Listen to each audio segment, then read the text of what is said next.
Welcome. Y'all tuned in to another edition of Homage Speaks. What homage is due, homage is paid, but I don't think I'm going to be paying too much homage on this edition of Homage Speaks because I got to talk about the NFL draft and the draft combine. And they got this extreme buzz about a guy who was in a big game playing a position that I know very well and was an all state running back himself at one point in life, Saquon Barkley. Oh, we got to get into it. He ran a 4.40, 29 bench press reps.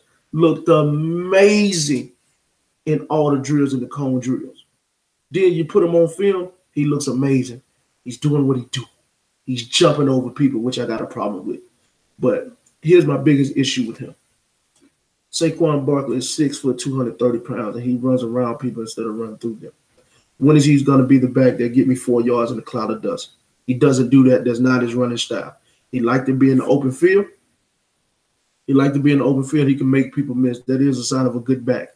Open field, he does a great job of creating the half a man, splitting the guy down the middle, giving him half of his body, and getting busy with it. I have no problem with that. He showed tremendous strength. Somebody who's 6 foot 230. He did bench press 29 times. That was nothing short of amazing. But we all remember the Ohio State game. We all remember the big games for him. The reason why Penn State was not in the playoffs and the reason why they were not in national championship contention, because the best player on their team, which was Saquon Barkley, when they needed him most, they did not get delivered from him. He played Ohio State. He had 44 yards. He showed the world his ability. He ran the first kickoff back, and he was out there for the next 59 minutes of the game and did absolutely nothing. Penn State had a big lead going into the fourth quarter and got walked down because, quote unquote, the top running back in the country could not get it done and get them first down and the first down to shut that game down. That's my biggest issue with Saquon Barkley. Another issue with Saquon Barkley, in my opinion, is that they're comparing him to the legendary Barry Sanders. He's not them. They say the only similarity they share maybe is their ability to cut. He has an amazing jump cut. He can stop and start with the best of them. But I don't see Barry. That was once in a lifetime. We're not going to see that again. I'm not a huge fan of Saquon Barkley, but he's going to have every opportunity to prove me wrong. I haven't seen a back come out that strong as a running back, in my opinion, that I absolutely love and adore since Zeke Elliott. I thought Zeke Elliott was amazing. I did like Le'Veon Bell over there at Michigan State. But once he transformed his body and became a faster, more quicker version of himself, his game went to a whole nother level, because that's why he's able to play with the style that he plays with, the tipping style. That's a tipping style. He's going to be the only running back that gets away with that. I'm going to be honest with y'all. I know y'all falling for the cocoa that he ran a 40-yard dash faster than Devin Hester, but we all know the truth. Devin Hester was a 4.3 guy in the pads. He ran that in the pads. And make no mistake about the great Julio. We know what the truth is about Julio. Julio was out there running a 40-yard dash with a broke foot. And Deshaun Jackson, y'all know he don't want that issue. Deshaun Jackson, he might have just straight jogged a 4.4 whenever we get through. But I'm not taking away from the guy. I'm not taking away from the guy's physical attributes. I'm talking about what he does on the field when I need him to do the most. What elite running back that we know right now, when we need yards, he can't get yards. Saquon Barkley is not that back to me. That's just me. But he's gonna have every chance to prove me wrong. Then we got to go to the quarterback. They made a big issue about this Josh Allen.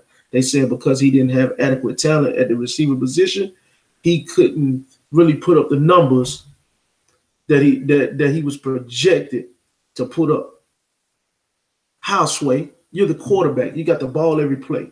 The quarterback makes receivers better. I've seen Tony Romo do it year after year with Dez Bryant. We'll see what Dez Bryant looked like without Tony Romo. Don't look that strong. Tony Romo was able to throw him open. That's what the best quarterbacks do. Then you had your boy Josh Rosen. He looked a little small, but he threw the ball exceptionally well. And then you had my guy that I'm rooting for, Mr. Lamar Jackson. Lamar Jackson, look here, man. Lamar Jackson can play quarterback at the next level, but he needs time. He needs tutelage. He needs to be in the system. He got some mechanical issues that he got to work out. He got a live arm, just a live and the biggest arm as any quarterback in the draft class, but his accuracy is his biggest issue. But if we want to talk about accuracy, there's no quarterback in this draft class more accurate than Baker Mayfield. I don't know if y'all paid attention to him watching him throw that skinny post. Man, he was the only one hitting those guys in the hands, eye to chest level, in between the cone. He was the only one doing that consistently. Josh Allen, let me tell you something, man. Josh Allen got the body. He got all that. He's getting his hype. He's getting his hype because Carson Wentz coached him last year. That's why he's getting the hype. He went to Wyoming. Wyoming didn't do nothing. He didn't take Wyoming program to another level. They still Wyoming. They still trash. So I don't believe. None of these quarterbacks in this draft class, to me, are day one starters. They need to be sitting behind somebody, further developing their craft so they can be the best version of themselves. If you draft one of these guys and you put them in the lineup right now without having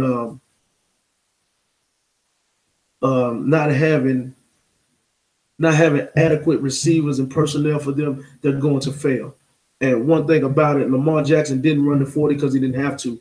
What he did was he shocked everybody by coming in weighing 220 pounds and looking way bigger than he normally did. He actually measured, his measurements were better than Baker Mayfield's and Josh Rosen's. So with that being said, Lamar Jackson, his problem is mechanical. He was throwing the ball. They was running hitches or slants. He was saying 1, 2, 3 slant throw instead of saying 1, 2, 3 throw. He wasn't anticipating his throws. He was throwing when the guy gets open, very similar to what Dak Prescott does now. In the NFL, you have to throw 2 spots. That's what he has to work on. He was not throwing the spots in those drills. But I do believe that Baker Mayfield's stock should go up. He interviewed very well. He threw the ball exceptionally well. And if you need a quarterback, that should be the guy that you're looking at. He's a walk-on 2 different schools, worked himself up to the Heisman, led the country in quarterback rating 1 year, finished second in quarterback rating last year, top 5 in completion percentage 3 years as a starter, the quarterback in the country. The guy is accurate with the football, and his interceptions decreased. He went from 8 to 7 to 6. That's amazing at that position. But he's 6 foot. Last 6 foot guy I know. Not saying Baker Mayfield is him, but you know Russell Wilson is amazing. And you know the number 9, Drew Brees, is 6'2", and he gets it done. Not saying he's like that, but those guys are accurate with the football, and so is he. But the offensive skill positions, man, it was a good day. But I just don't believe in the Saquon Barkley. Nick Chubb had a great day, ran a 4.5 40, bench pressed 29 times, looked like a starter. I had no idea he was that strong. And he actually ran a better 40 time than Sonny Michel. But we all know the truth about Sonny Michel. That guy is a game speed guy. He runs that 40-yard dash in them pads. Make no mistake about it. If he run 4.5, he run 4.5 when he got his pads on. And that's what you need. He looked amazing in his drills. And I don't know if y'all saw him catch that post corner, but that ball was behind him. That young man went back there and he went back there and caught that ball. That ball was so uncatchable. He leaned back, caught it, took off running. Oh, it was nothing short of amazing.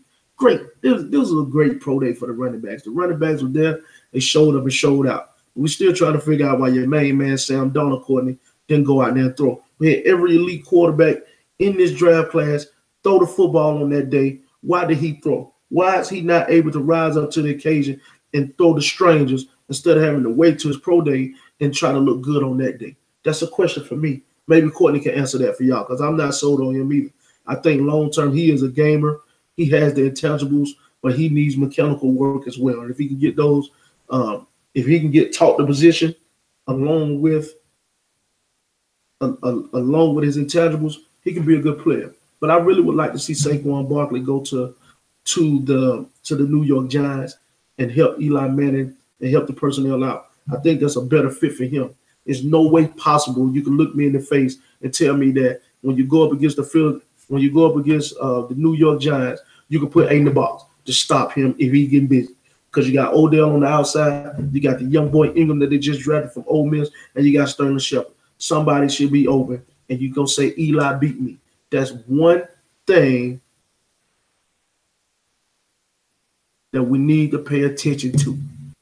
The Cleveland Browns, if they do not have a definitive quarterback, I say you trade down because you don't need a running back. I think your running backs are fine. What you need is receiving the other positions for your team: O-line, D-line, a good kicker, defensive backs. Y'all need this. Minka Fitzpatrick could be a guy that you're looking at. Compare him with Garrett and Jabril Peppers. You might can be in the ball game. You really might can be in the ball game. But what I would make teams do is think that I'm taking Barkley or I'm taking a quarterback, so they'll trade up to get them, and then I get the best player what's left over, because you got several picks in the first round. Matter of fact, you got 2 in the top first 4.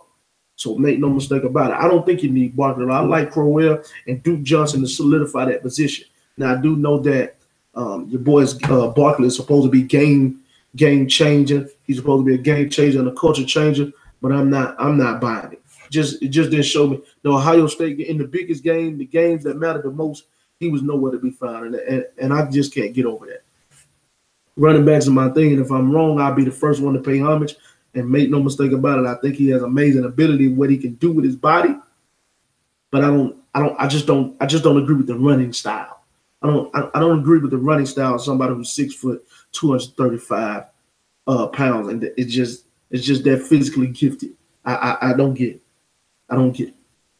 But make no mistake about it. It is going down. It's going down in the NFL draft. There's going to be some decisions being made. Baltimore Ravens, you are on the clock. If they draft Saquon Barkley, don't mess around and try to get a quarterback. You need to go ahead and get Roquan Smith so you can have C.J. Mosley and Raekwon Smith in the middle, locked up. We on to the next one, because you got to stop Le'Veon Bell too, and you got to stop Joe Mixon too. So getting you a linebacker or the top D lineman in this draft will behoove you, because the running backs are coming and they're trying to get one better than you. But I like Alex Collins out of Arkansas. He ran very strong for y'all. Y'all was 10-6. Y'all should have been a playoff team. Y'all laid the egg. So y'all got to fix a couple minor things, and y'all be right back in the hunt.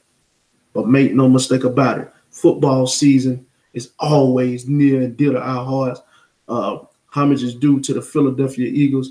Glad y'all didn't go up against number 9, because I felt like he would have took care of y'all. But thank y'all dearly for taking care of Tom Brady, because I just had to let Jeremy Flanagan know, oh, boy, I was so waiting. I was so happy that y'all took care of business. But y'all deserved it.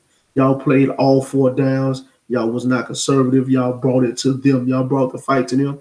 And make no mistake about it, as great as Tom Brady and as great as Tom Brady is, he lost in the shootout. Just tell the truth. The kind of game that he played in, this is why I feel Drew Brees is better than him. The type of game that Super Bowl was a typical Sunday afternoon for number 9. My defense ain't giving up. My defense giving up touchdown and a touchdown. Shit, I got to swap it out. That's how you think. How you think these 5,000-yard seasons come? The year he don't have to swap it out, the year he don't throw for 5,000. But with that being said, football is in the air always. That's our number 1 sport, and it's near dear to our heart. Hopefully next year they finally figured out what a catch is. So for those who don't know, the Dez Bryant catch was a catch, Jesse James catch was a catch, and for the Patriots haters, hey, Zach Ertz, it wasn't even a discussion. He made several football moves. Worked McCourty ass. That was one football move. Caught the ball. Then he dove over the dude too. Whenever you get through, Philadelphia Eagles, world champions. But I'm going to tell my main man, John Fisher, and I'm going to also tell my main man, Bo Falair, and I'm also tell my man, Chris Hill. Y'all better understand this. Carson Wentz, for the rest of his career, he got to get back to the Super Bowl, and he got to win to solidify his career. Because he know the truth. Y'all know the truth. Nick Foles won them games for y'all when he was in it. He cannot turn into another Donovan McNabb for that franchise. Carson Wentz want to be the man. Carson Wentz get that team back to the Super Bowl. It doesn't have to happen next year. It doesn't have to have the year after that. But before he leaves Philadelphia, they need to be in the Super Bowl. He need to be in that game. and they need to win that game. And then that's what homage will ultimately be due for a young player in Carson Wentz that I happen to think is an amazing quarterback and have a great future ahead of him as long as he continue to grow and develop his skill set, because he got the it factor. He has the leadership ability. He can escape and make plays. Now we just got to work on him making the routine plays. 5-yard out, boom. 6-yard out, boom. 10-yard dig, boom. He can do this all game long. But when it's time to make that throw down the field, it's trying to be special, he can make those throws as well. And with that being said, Matt Ryan is about to be one of, if not top 5 highest paid quarterbacks in the league. And the Falcons are about to make a big mistake, because at this point in his career, it's supposed to be about winning. Yes, you're the MVP of the league, so I know where it's coming from a business standpoint, but you do understand that you get more money by winning. Matt Ryan take less, help bring in Richardson. I mean, I'm sorry, not Richardson. What's the defensive end for the Seahawks? Y'all know his name. What's the kid's name? The boy, got the brother. Bring in the defensive end from Seattle who they want to trade. Bring in Richard Sherman too. Bennett.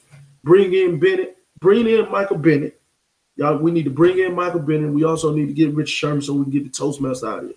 Dan Quinn, we know you're a Seattle coach. Start to get all the old boys. And all you needed to do is perform for you one more time on that defense. And with that being said, this marks another edition of 100 Speaks.